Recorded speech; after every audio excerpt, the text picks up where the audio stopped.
kumusta po kayo? Kumusta po tayong lahat? Yay, Friday po ngayon at magmumunggo mukbang tayo. Meron tayong isang batya, isang palanggana. Palanggana tayo kayo sa ano ba yung palanggana? Palanggana din sa ito. Meron tayong munggo, meron tayong tilapia, meron tayong daing na bangus, lumpiang Shanghai, pork chop, at saka yung mga fried chicken natin na walang harina. Ano lang siya, pampalasa lang yung nilagay natin yan. Tsaka yung konting kanin ni Sao. Ito po pala yung munggo ko pang isang katao. Ito yung kay Sao pang 10 katao. Mangkok. Ito. Mangkok! Tara po! Kain na po tayo. Saulo na po tayo. Saulo po tayo. Kaya sa tuwing nagluluto yung nanay ko ng ganito, 4 na ano. Yung tagto 25 pesos. Tigi 1 kilo. 1 quart ba yan? 1 kilo yung linuluto ni Mawan. Meron akong sausawan dito. Sauce. Sweet chili sauce. Ito yung paborito kong sausawan. May ampalaya? Sweet chili sauce. Oo, may ampalaya tsaka chicharon. Yung munggo natin. Umalis lang kasi yung tao sa bahay, mga tao sa bahay. Sayang yung ulam. Dapat talaga magbukbang tayo ngayon, iba pagkain. Kaso may munggo din, nagluto si nanay nga ng ganito. Yung biyanan ko yung nagluto dito sa munggo.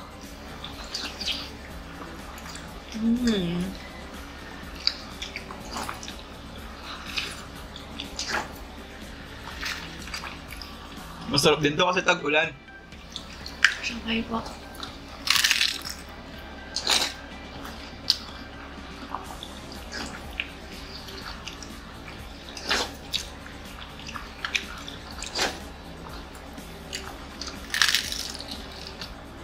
Tapos meron din siyang chicharon tsaka giniling.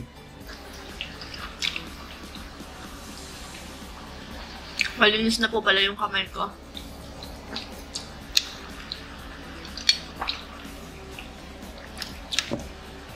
Ito muna. Kanyaman! Makakamis din kumain ng manok na ganito lang. Yung pinirito lang. Walang harina. Walang breadings ba yan?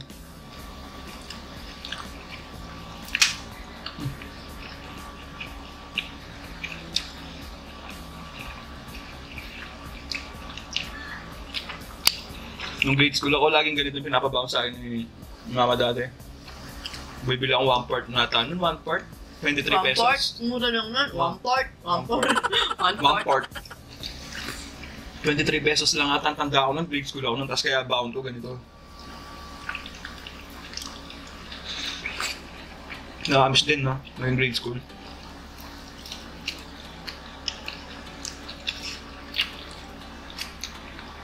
Lakas kasing ulan eh. Yung mga bata kinain nila, tilapia at saka munggo. Nakatamad umalis ng bahay ko, malakas yung ulan. Yung sakto may talipa pa naman dito sa amin. Okay ba yung manok? Bali po pala yung pinang-marinate ko dito sa chicken natin.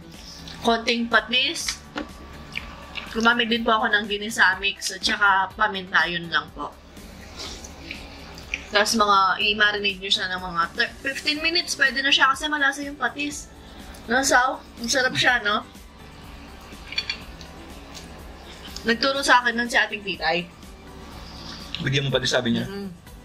Pag magmamarinate ka ng chicken. Yung nagluto po ng birthday ng si Ate Bing. Nahimik na naman. May angel. Sarap kasi mag-concentrate dun sa... Munggo pa, mainit-init pa. Ayaw kasi na munggo, mainit. Kaya sa akin, ininit niya muna.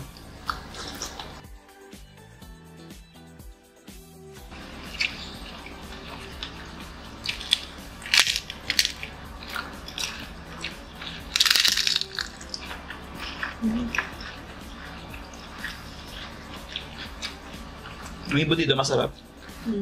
Gusto kong tingnan yun eh. Sarap. Ito po pala yung tilapia ko, kalahati lang kasi sobrang laki ng mga tilapia.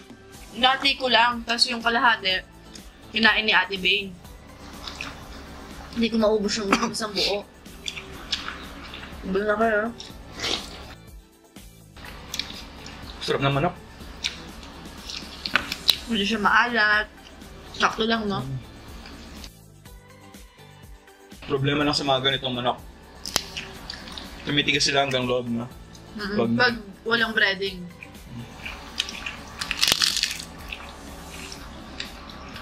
Parang maninigas agad, ganon.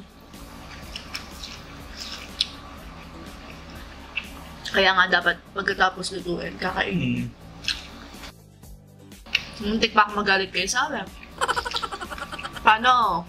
Sabi niya, kasi nakakatamad nga naman magbiyahe. Kasi iba dapat yung imumukbang natin ngayon. Tapos sabi ko, bilisan mo na habang maaga. Isipin mo na kung ano yung imumukbang natin, sabi ko.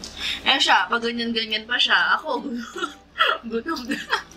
Naiinis na ako sa kanya eh. Kaya nagluto na lang ako. Partida, naka-fasting pa ako nun.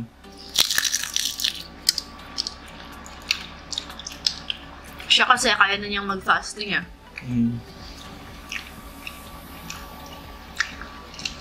Biglaan kasi pumunta, kinalola ko yung nanay ko. Hindi ba saan talaga kakain ng ganito, munggo? Andiyan na rin. May nakbang na. Sayang naman kasi. Sarap naman ako.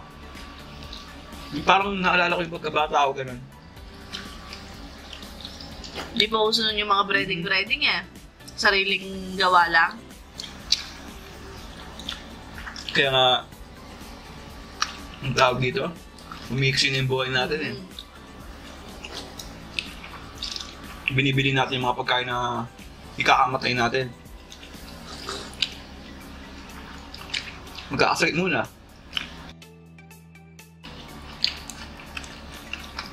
Gusto na magpapak ng pilit ng manok.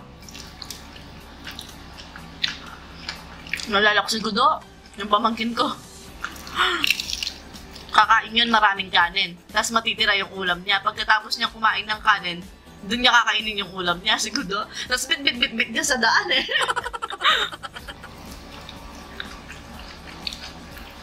Kahit kami ng bata, ganun din. Tinitira ko talaga yung ulam. Tapos lalabas ka, makikipaglaro ka, bit mo yung ulam mo. Si Gudo, ganun nga. Dahil nadidadaya ko si Utol. Dinadaya ko ng ulam. Yung ginagawa ng nanay ko nun. Talagang nakahiwa-hiwalay na yung ulam namin. So dinadaya ko siya eh.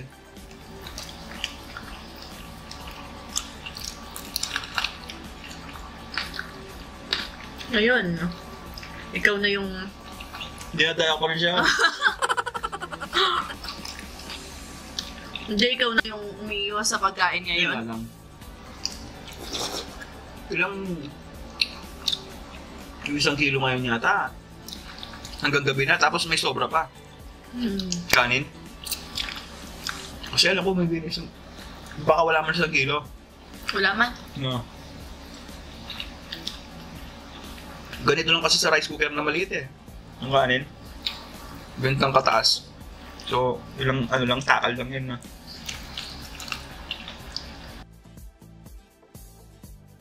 Nilipad na niya na ako mamaya.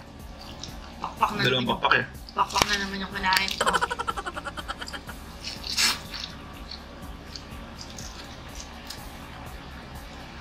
Nakakatakot yung buto sa ano? Sa mga manok. Kasi maliliit yung buto ng manok na.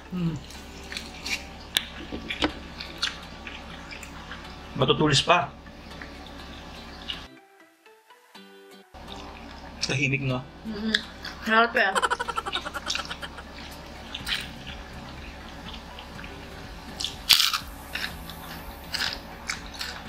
Yun yung mahirap kainin, yung bangus. Pero kinakain ko yung tinig nito? Kinakain mo? Kinakain nyo din ba yung tinig nito? O talaga matakaw lang ako. Hindi naman. Alam mo Kasi lang parang... siguro siyang kainin. So, tikman mo siya. Ito pa.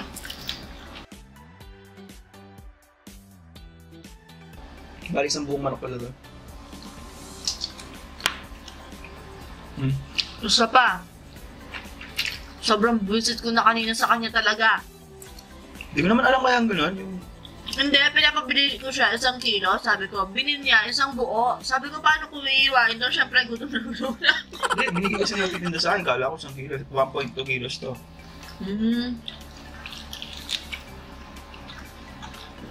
Hindi, nabigla din naman ako eh. Kinuha ko lang.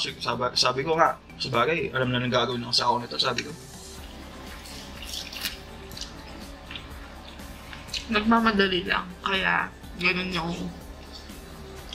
reaction Gutom na ko. kanina eh, bad trip eh. Kaya hindi ko pinapansin. Hindi niya ako sinabayan. Pag sinabayan talaga niya ako nun, talaga magbubungguan kami. Nasira niya yung ano. Anong tawag doon? Yung ganito? Sangkalan ba ang tawag dito? Masala ako ng sangkalan. Di ba ganun naman yung paghiwa ng ano? Manok? Di ba ginagano? Parang galit. Lumabas ako.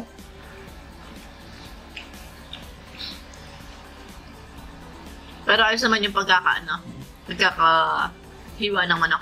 Oh. Kaya yung lasa niya, hindi yung lasang pilit lang yung nagluto, ganun. Alam mo naman. Kahit galit ako pag pinagluluto kita.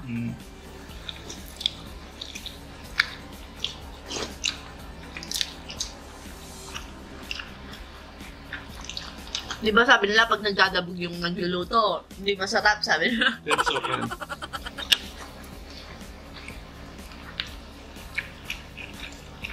Hindi naman po kasi nagdadabog kanina. Na ano lang ako. Bad trip. Ito lang hindi pinakain dito, yung pinakatinik niya talaga. Ito yung pinakagitna yung tinik. Sige, try mo kanina. Hindi, kasalanan ni ano to. Ni Tom Sawyer. Hindi ko alam kung si Tom Sawyer o si Huck Finn. Yung mga batang 90s. Cartoon yun eh. Kinain niya yung tinik. Simula nung kinaya ko siya yung... Feeling ko pag kaya kong kainin yung tinik, kinakain ko din, ganun. Tom Sawyer yata yan, pero si Huck Finn siguro eh. Kilala niyo po yun, ng mga batang 90s. Kawaii, mga batang 90s.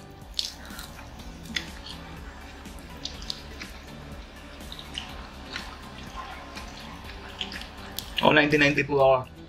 So, 1993. Magkasing edad sila ng utol ko, 1993. Kaya totoo yun yung mga sinasabi nilang nakikita ng mga bata, gagayahin nila. Tulad ko nun. Alam mo din yung ano, yung payong, yung mga unang cartoon, di ba ganon? Yung tatalong ka, tapos gagawin mo siyang parang... Ginawa ko dati yun, nahulog, talagang kumalabog. Malunok sa bubungan.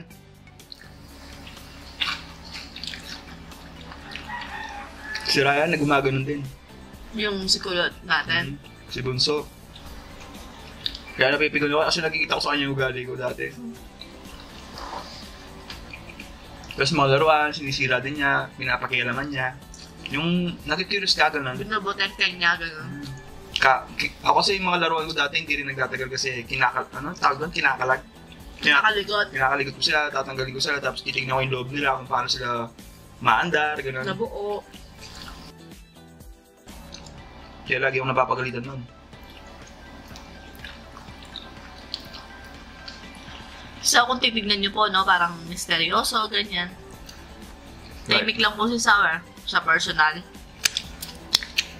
Tapos pag nakilala mo siya, dami pa na niyang kwento, gano'n. Yung mga kaibigan nga, nakaasar na sa akin eh. Pero mas madaldal na sa akin ngayon siya, kahit sa personal. Natututo na siya. Hindi lang talaga ako mahilig. Makapagkwentuhan, gano'n. Magkwentuhan, gano'n.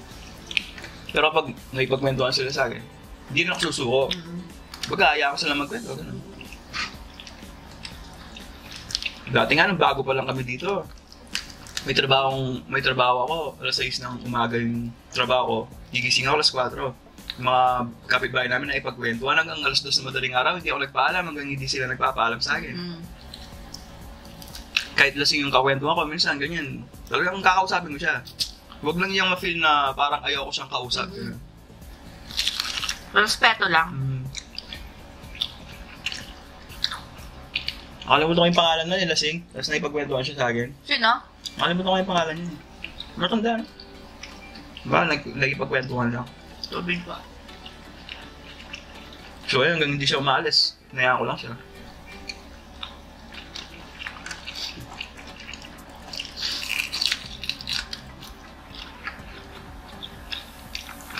Si ano nga, di ba? Si Prince, ano sabi niya? Suplado daw? Oo, si Prince, yung anak ni Ate Mariet. Parang ikaw daw siya. Yung Suplado sa personal ganun. suplado sa personal.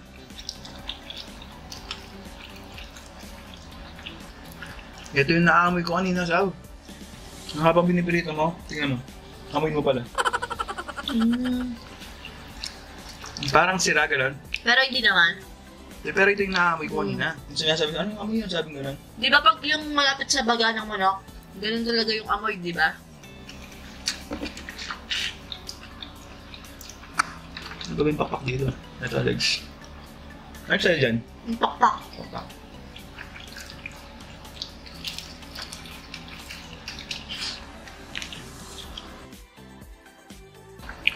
Ito yung favorite fart.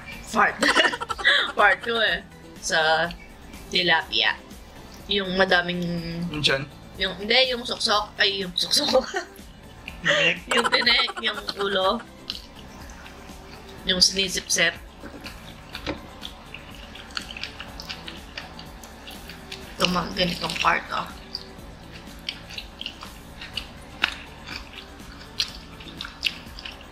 Yung iba kakain ng tilapia. Parang ano lang eh. Yung katawan lang yung pinakain nila. Yung sa loob-loob. Makakaiba yung dalawang tao sa tira nila eh. Ako sinasayangan ko. Pag ganon. Pinanghihinayangan. Yung munggo parang kanin. Mabigat sa tiyan. So, para rin ako nagkanin. Dati yung kainan ko yung pula. Yung ginamit natin nung Pasko kaya. Ganun karami minsan magit gano'n sa kalating gano'n nung kinakain kong ganito. Pati sa personal, ganyan din po kumain ng munggo sa saw. Kung ano din naman yung nakikita nila sa mukbang natin, ganun din po siya kumain sa ano, pag wala siya sa harapan ng camera. Ganun din. Kaya nga yung mga kapatid ko, sanay na sila sa kanya. Yung una, nalalagay yung mata nila kasi lakas Pag may bagong kumain. nakakita sa akin, bibigla sila. Pati sinadaramit, di ba? Yung una, nabibigla sila. Tapos magtitingin na silang gano'n, tapos mapapatawa silang gano'n. Magana po talagang kumain si Sao. Feeling ko ano to? Eating disorder. Eating disorder siguro to.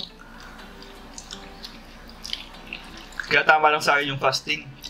Tsaka di niya napipigilan kumain pag gusto niyang kumain. Kaya nga dapat Gusto ko talaga. busog na busog po ako. Kailangan niya talaga yung fasting. Hindi po pwede, hindi po ako pwede yung Gusto lang. tikim lang ganun. Oo. Lamang talaga yung gusto ko po ganun. Kaya nagkataon na sakto yung mukbang na content. Kaya nga ikaw nagsabi na pwede kang mukbang, sabi mo ganun ha. Kinausap ko po siya. Kasi Matagal ako, din. mahilig na talaga akong manood ng mga nagmumukbang ng Korean, ganyan. Tapos, napaisip ako, kasi ang lakas niya talagang kumain, lumamon. Sabi ko, mahilig din naman akong magluto. Tapos mahilig kang kumain, tapos magaling ka pang kumain, sabi ko sa kanya. Tapos, ba't di na lang tayo gumawa ng YouTube channel natin, sabi ko sa kanya. Tapos, nung una, ayaw pa niya. Sabi yung gano'n, nahiya siya, ayaw niya talaga. Imagine niyo po, kumakain po kayo ng ganito. Yan, kung nga kinakausap mo camera. Pero ngayon po kasi, ramdam na namin na kayo po yung kinakausap namin. Parang sanay na kami, gano'n. Di na kami weirdo. parang, nung una po kasi isipin mo, imaginein mo camera yung kinakausap mo. Pero hindi po ngayon, alam ko po kasi yung nakakayo po yung kausap namin. Alam ko po na magre-reply kayo, gano'n. Di ba? Yun, na-convince ko si Sao. Tignan mo natin ngayon. Kaya po ako tumaba dati. Kasi araw-araw talaga ang dami, tapos ilang beses sa isang araw kung kumain po ako. Parang nakaraan po nung wala po mukbang. Sa isang araw, 5 beses ako kumakain yata, na ganun karami. Pero dati pa, hindi na talaga mahilig sa kanin si Sao. Konti lang yung kanin niya, pero yung ulam niya talaga yung marami. Kaya nga sabi ko, noon sinasabihin ko pa siya, oh, yung huli, sabi ko, tirhan mo naman. Malakas talaga siya sa kanin. Kanin? Hindi ka sa kanin? Ay, sa ulam. Sa ulam. Sorry. Nung tumaba ako, malakas na ako sa ulam. Malakas pa ako sa kanin. Tatrabaho ko nun, mag-inasal kami. Nakaka-anim na rice po ako. Tapos pag uwi, yung plato, 2 beses pa nun, puno. Kanin din yun, ulam. Hindi man pa umalit yung mga plato namin. Tapos maya-maya magme-merienda kami nun, pansit canton, 5 piraso, tag 5 kami ng utol ko. Diba? Ganun po ako lakas kumain dati.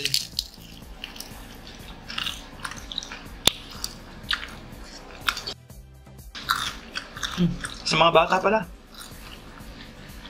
Ito. Gusto daw nila Shanghai. Tsaka si ate, sabi niya kanina, bili niya, gusto niya manok. Chicken daw? Sige. Makalimutan. So ito, papak na. Shanghai ng pakka.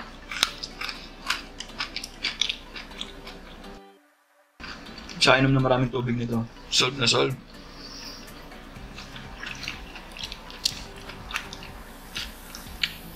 Na-imagine ko yung nakakaya nga yung nahihiya ka sa sarili mo.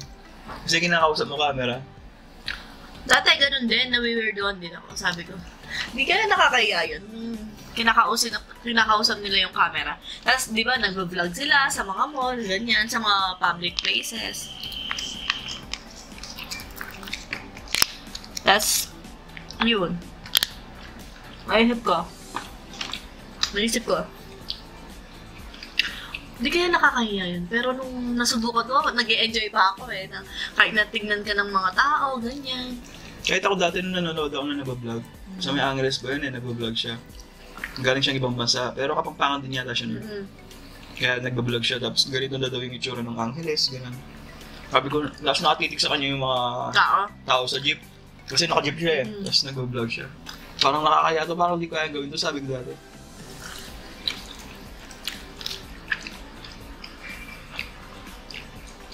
Ngayon, okay lang. No? Kasi nga, yung feeling mo, alam po namin na nandyan kayong kausap namin kayo, gano'n.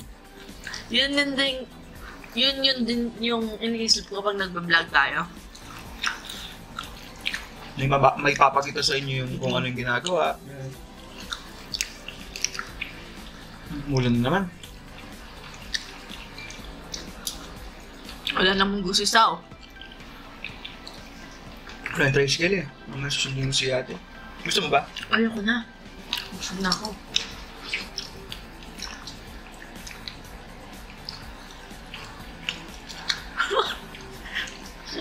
Samplang gala. Gusto mo itong laman? Mangko. So itong laman, no? So,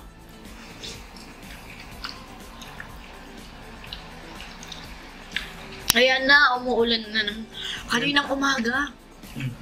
Ang lakas talaga ng ulan, yung tipong, pati yung hangin.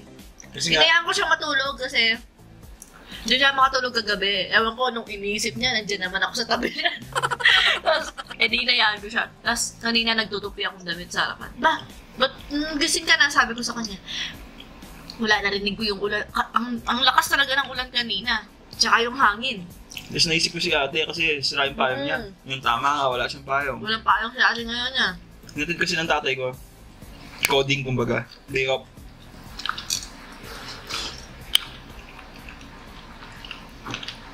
Pag coding kasi ni Dada, siya yung nag-aatid kay ate. Ating sundo. Yung biyanan kong Yung lalaki. Biyernes. Grabe, ang sarap, tol. Yung talapa may ano din siya, yung lasang parang... Binasa! Ganun ba yan? Hindi siya press, ganun.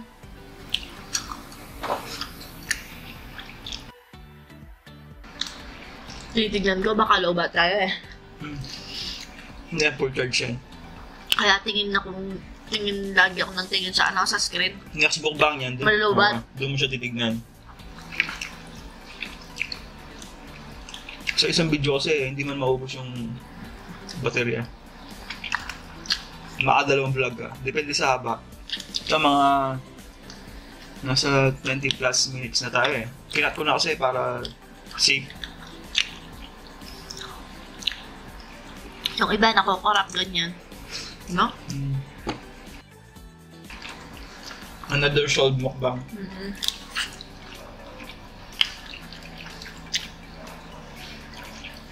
Pati ito, ganun din yung lasa niya. Oo. Lasang bilasa.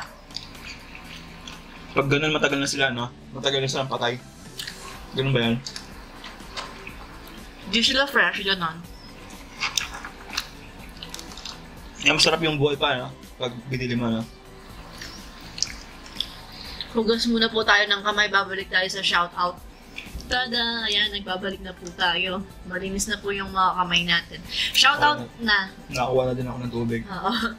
Shoutout na po tayo. Shoutout kay Joey Felix, Nona Lorbes. Shoutout sa family Morales ng San Fernando, Pampanga. Advance happy birthday kay Cody Blue Baluyot sa August 10 from Mamu.